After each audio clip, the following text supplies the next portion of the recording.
Me conta mais um pouco sobre a sua história, onde você nasceu, qual a sua ocupação e o que você mais gosta de fazer. Eu sou pernambucano nordestino ou nordestino pernambucano e sou um cidadão ceilandense. O que eu quero dizer com isso? Que eu exerço a questão do meu voto enquanto cidadão na Ceilândia, então me considero um ceilandense por essa razão. Vim para cá ainda criança, fui trabalhar como todo nordestino que sai do Nordeste em busca de água, em busca de comida, junto com minha mãe, minha tia e a minha avó, para a gente poder sustentar a família toda. Meu começo em Brasília, em particular em Ceilândia, é esse. É, Você veio para a Ceilândia por quê? Eu vim para a Ceilândia porque minha mãe era inscrita num programa habitacional da antiga X, né, que hoje é substituída pela CODAB, se não me engano, e ela tinha recebido a proposta em 1978 para poder entregar documentos, e um ano depois essa casa onde nós estamos gravando foi, foi nos cedida e mudamos para cá. O PSU foi inaugurado em setembro de 1979 e em novembro de 1979 nós mudamos para essa casa. E a partir daí começa a minha história no PSU e a minha vida, tanto cultural como política, nessa cidade, né? Ou nesse setor. O que você acha de morar aqui? Eu acho um dos melhores lugares agora, porque nós já temos toda uma condição que foi conseguida a partir da luta de muita gente, né? E de muita gente muito antiga. Por exemplo, os primeiros moradores de Ceilândia tinham problemas com água. Então, água era o maior caos que poderia acontecer. E muita gente morreu nas filas procurando água. Então, para todo ceilandense que se preza e que gosta da sua cidade, consegue entender que aquele símbolo que existe no centro ali, que é a caixa d'água, tem uma importância imensa, porque gente morreu em função da busca da água. Hoje a gente tem uma água de qualidade na Ceilândia, hoje a gente tem moradia de uma certa forma de qualidade, né? Mas uma das lutas da Ceilândia antiga era pela titularização dos lotes, né? Os lotes eram cedidos, mas ninguém tinha a escritura dos seus lotes. Então essa foi uma das lutas. Existem outras lutas que estão em andamento, que ajudam a transformar a Ceilândia num lugar bom de se viver hoje, como por exemplo a luta do movimento cultural, pela aceitação, pela igualdade, por tudo. Então a Ceilândia hoje é um lugar bom de se viver, mesmo com tantos problemas que existem hoje, como existiam no começo, em 1979. Não havia ruas asfaltadas, o Sol Nascente não tem ruas asfaltadas, a não ser as principais. O Sol Nascente não tem teatros, como a Ceilândia tradicional também não tinha. Tinha auditórios que mais serviam para atividade de natureza governamental, quando ia um governador, quando ia um assistente social, juntava toda a população no auditório daqueles para poder explanar alguma coisa para aquela população. Então existe as lutas do movimento cultural para que tenha-se mais espaços culturais, para que as pessoas possam se divertir. Hoje já tem alguns pequenos clubes que podem arregimentar a juventude. Antigamente não tinha. O único clube que poderia ser chamado assim era o Salão de Atividades Múltiplas Funções, chamado, conhecido vulgarmente como Quarentão, onde todo mundo no final de semana, no domingo em particular, ia para poder dançar ao som de música jovem naquele período. E isso levou muito à discriminação. Mas a partir desse movimento de música no Quarentão, a gente consegue ter grandes nomes de destaque na questão da música do rap nacional. O movimento cultural de Ceilândia levou grandes nomes para esse espaço, como, por exemplo, o cantor Belchior fez um show memorável, a cantora Ângela Rorô esteve presente também, valorizando todo esse espaço e valorizando o movimento cultural de Ceilândia. Então, são coisas boas que a Ceilândia buscou e continua na sua luta para melhorar mais ainda. Mais ainda, no período em que eu citei, no final dos anos 70, começo dos anos 80, havia uma discriminação muito grande com a população de Ceilândia. A população das outras cidades entendiam que a Ceilândia era o lugar onde se tinha mais marginais. As pessoas tinham medo de chegar na Ceilândia depois das 6 da tarde. Pessoas de outras cidades. E a gente, cidadão de Ceilândia, a gente combateu muito isso, de que aqui era um lugar bom. E trouxemos muita gente para poder ver. Um exemplo deste mês que termina hoje, dia 30, né?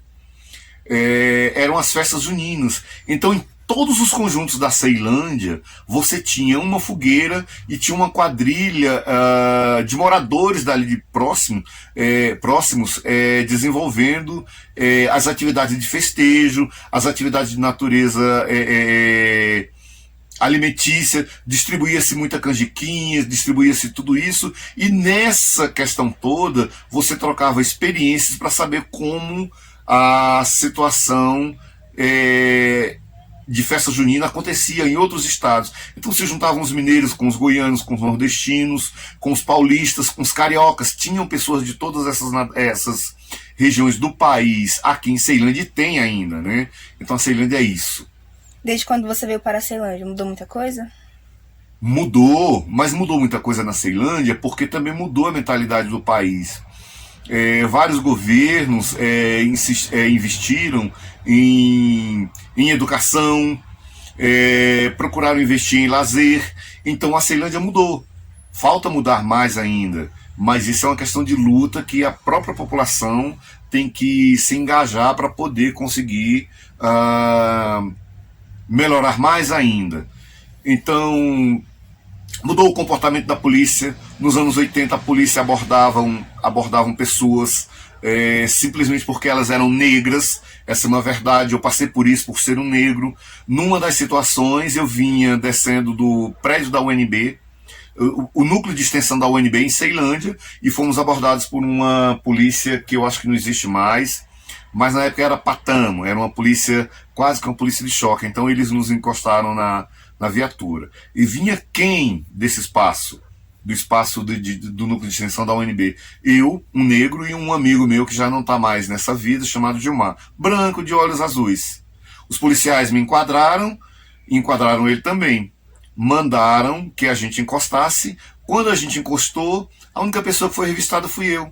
Engraçado aquilo, né? Só que a lágrima desceu naquela época e eu percebi como era discriminado o negro na Ceilândia.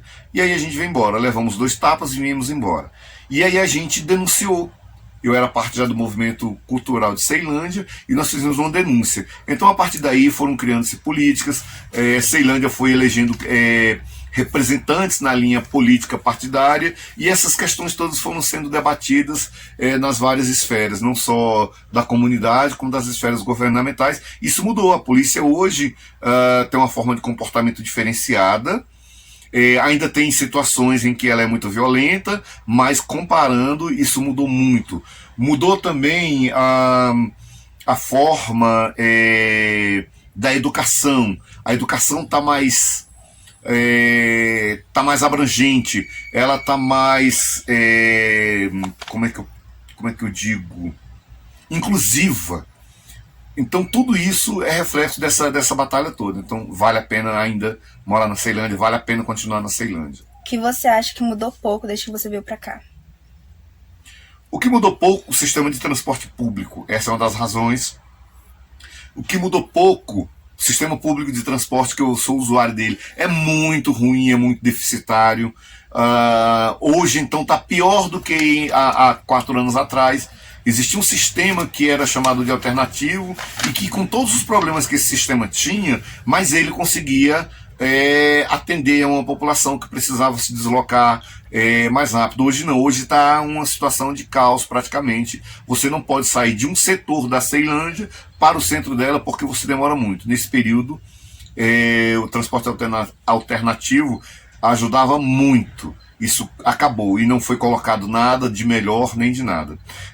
A saúde, a população de Ceilândia é a maior do Distrito Federal. Pelo que se já levantou aqui, a Ceilândia teria quase que uma condição de eleger um governador sozinha, né, com todo mundo. E isso não foi visto pelos governantes para poder melhorar o sistema de saúde. Nós temos agora apenas um hospital que faz-se sempre um puxadinho. Temos agora um segundo hospital que era para o tratamento da Covid, vai ser encaminhado para outras questões da saúde, e uma proposta do hospital do Sol Nascente. Mas isso é muito pouco ainda nessa cidade. E aí a cidade acaba indo buscar essa questão da saúde em outros locais, como Taguatinga, Guará, Plano Piloto e tudo mais. A mentalidade do ceilandense mudou também. O ceilandense está mais sociável, está muito melhor do que era, está mais aprendido, está mais doutorado. Existem centenas de doutores na Ceilândia já, existem muita gente em formação, existem artistas que têm projeção a nível nacional. Então a Ceilândia mudou e tem todo esse conjunto que é parte. Me conta um pouco mais sobre a sua trajetória no movimento cultural da Ceilândia. Eu morava no Cruzeiro antes de vir para a Ceilândia e participava de um grupo de teatro. Na verdade, eu comecei a me interessar por essa questão quando, em 1977, estreou o Sítio do Pica-Pau Amarelo. Então o personagem do Pedrinho me inspirou muito, e eu queria ser uma espécie de Pedrinho na televisão. Ora, era uma coisa de um menino ainda que queria imitar o outro, e aquilo era bonito, né? O Sítio do Pica-Pau era muito bonito. Conclusão da história toda, eu acabei entrando em um grupo de teatro do Plano Piloto para poder desenvolver essas habilidades. E com toda a técnica que adquiri lá, eu trouxe para a Ceilândia quando vim em 79 para cá. Aqui, como não havia, já citado, nenhum espaço de diversão para a juventude, nenhum clube, nenhum cinema, nenhum teatro, nada. A diversão que tinha era você participar do movimento religioso ou católico, que era em maior número. E o que aconteceu ao longo disso? Foi feita uma pausa, então a diversão que existia aqui no PSUL era apenas participação no movimento religioso. E eu fui para o movimento católico achando que eu teria ascensão, porque a pessoa que me convidou no intuito de se formar um grupo de teatro, porque já tinha um grupo de teatro lá. Eu achava que ia adquirir mais técnica.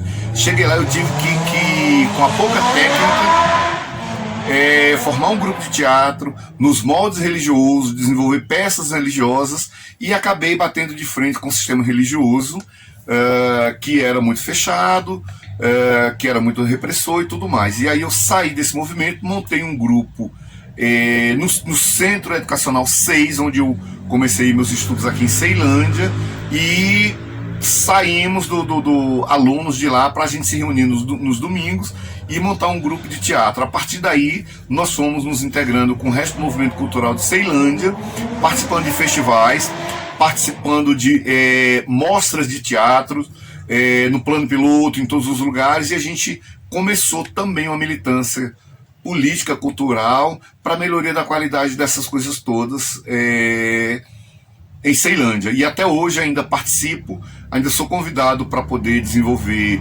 festas juninas, pequenas peças, participar de atividades especiais, como é o caso da educação integral, que aí eu vou com uma questão da arte que já tenho, e até por formação também. Sou formado pela Faculdade de Artes do Cino de Moraes, em licenciatura das Artes Cênicas, E a partir daí eu continuo nessa história toda. O meu futuro dentro da arte é que eu vou montar um museu de comunicação dos povos do PSUL. Eu tenho uma série de objetos na minha casa que contam a história da comunicação aqui no PSUL. Foram pessoas que adquiriram uma série de objetos antigos e deixaram esses objetos na minha mão, porque eu participava de grupo de teatro e fazia uma peça de época, e isso tudo está comigo. Então, como eu não posso dispor desses objetos o tempo inteiro, eu vou criar um museu na minha casa para que as pessoas visitem e possam fazer estudos. Tem um acervo pequeno de 5.000 LPs, né, os vinis, com os tocas-discos, com as coisas todas, máquinas de datilografar, câmeras fotográficas, os primeiros celulares, que eram chamados de tijolão, tudo isso é um acervo e que dá uma dimensão de como a comunicação com esses objetos acontecia no PSUL. Então é isso. Como você descreveria a Ceilândia? A Ceilândia hoje, ela, já citei, né, ela está melhor. Ela precisa melhorar mais ainda. Ela precisa avançar mais ainda nas suas questões políticas, nas suas questões culturais, nas suas questões ambientais. Existe uma proposta muito grande que a gente vê na questão ambiental, que é o desmantelamento do cinturão verde de Ceilândia. Isso é uma coisa que é preocupante. A gente precisa ter o cinturão verde, mas tem muita invasão, tem muita coisa nesse sentido. A gente precisa melhorar tudo isso. Melhorar a participação mais do povo da Ceilândia, porque hoje a gente já tem uma classe média, uma média alta na Ceilândia, e ela precisa desse aparato todo para que ela tenha qualidade de vida. Como a história da Ceilândia interfere na sua vida? Primeiro que ela interfere por eu ter vindo do Nordeste, um camarada pobre, negro, ligado a coronéis. A gente veio de Pernambuco porque os coronéis mandavam na nossa família. Eu, por exemplo, eu me chamo Paulo Roberto, mas lá para a mulher do coronel, para o coronel, eu não era Paulo Roberto, eu era o moleque do filho do Zé. Então era assim que era o meu nome. Então todas essas questões, elas eram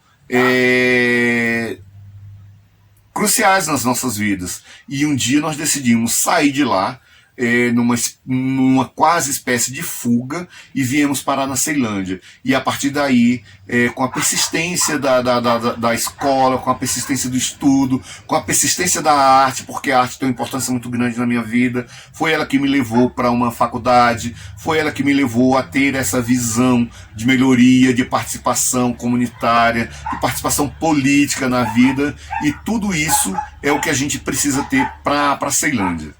O que você considera importante na história da Ceilândia?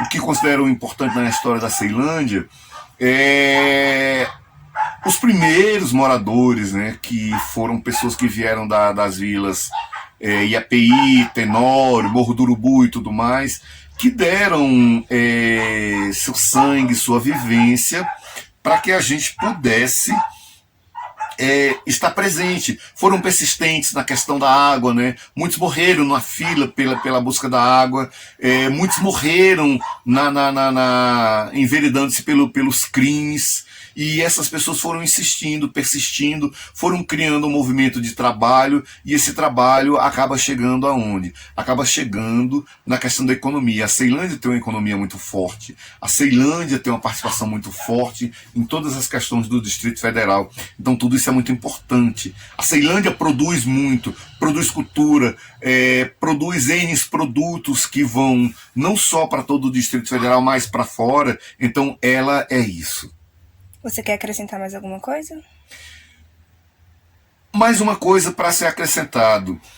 Muitas pessoas brigam, e até em reportagens, de que a Ceilândia é a capital cultural, é a capital nordestina fora do Nordeste. Eu acho isso um erro como nordestino.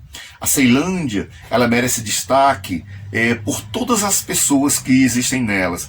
São pessoas cariocas, são pessoas mineiras, goianas, até do Rio Grande do Sul. Porque a Ceilândia e o próprio Distrito Federal não vai ter uma cultura própria nunca. Aqui é o único lugar onde não se é brejeiro. Aqui você pode chamar o outro de eu vou contigo Piauí, eu vou contigo gaúcho, eu vou contigo carioca.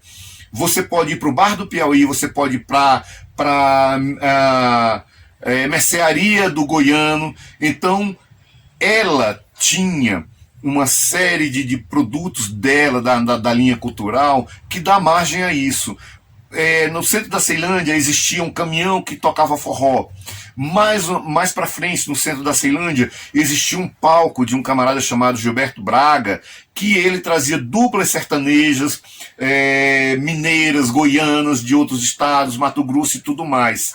A Ceilândia tinha um quarentão muito perto ali, que tinha a explosão da Soul Music, e a partir daí o movimento rap toma conta. A Ceilândia é conhecida em muitos lugares como o maior celeiro de rap da região centro-oeste.